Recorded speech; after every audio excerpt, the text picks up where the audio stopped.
Magpainit na ako ng mantika at iprito ko na rin yung tokwa. Antayin na lang na mag-brown o maluto yung tokwa at ilagay muna sa bowl at isit aside. Habang ginagawa ko yan mga kalasa, kung bago ka pa lang sa aking channel, welcome! At huwag kalimutan mag-subscribe at i-click ang bell button para sa mga notification. At kung dati ka pa, welcome back at i-follow mo na rin ako sa aking Facebook page Lasang Pilipina.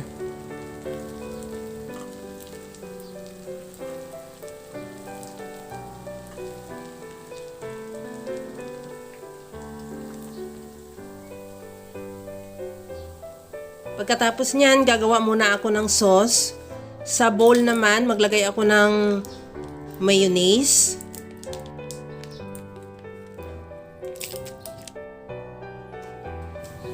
Maglagay na rin ako ng lemon juice. Lagyan ko rin ng oyster sauce. Timplahan ko rin siya ng liquid seasoning at paminta. Maglagay din ako ng kunting asukal, optional. Kung hindi mo bet maglagay ng asukal, pwede naman hindi ka maglagay. Ihalo lang hanggang sa mag-mix lang yung sauce. At pagkatapos niyan, i-set aside muna ulit.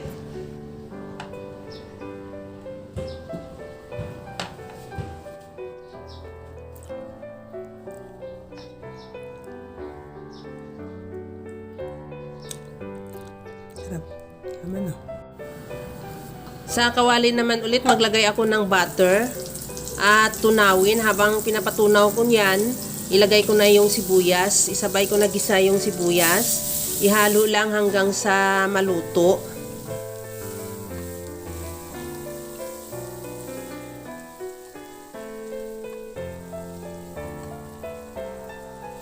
Maglagay na rin ako ng siling green. Ihalo lang din.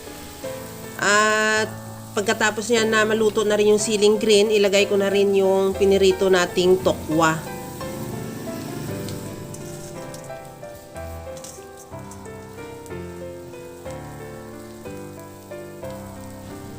Kunting halo lang din at ilagay ko na rin yung sauce na ginawa natin.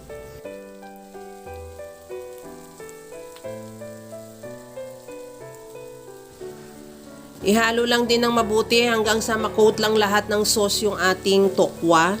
At ready to serve na yan yung ating napakasarap na sisig tokwa. Mga kalasa, kung nagustuhan mo yung ating video, please like na lang at pakishare na rin sa inyong mga friends.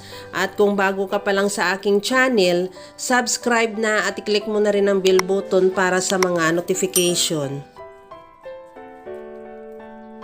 Ito na mga kalasa, presenting yung ating napakasarap na tokwa sisig na sobrang simple at napakadali niya lang lutuin. Kaya alam ko, kayang-kaya mo tong gawin. Kagaya lang lagi sa sinasabi ko na wala namang hindi marunong magluto basta sa simpleng paraan lang. Hanggang sa muli mga kalasa, thank you for watching. Bye-bye!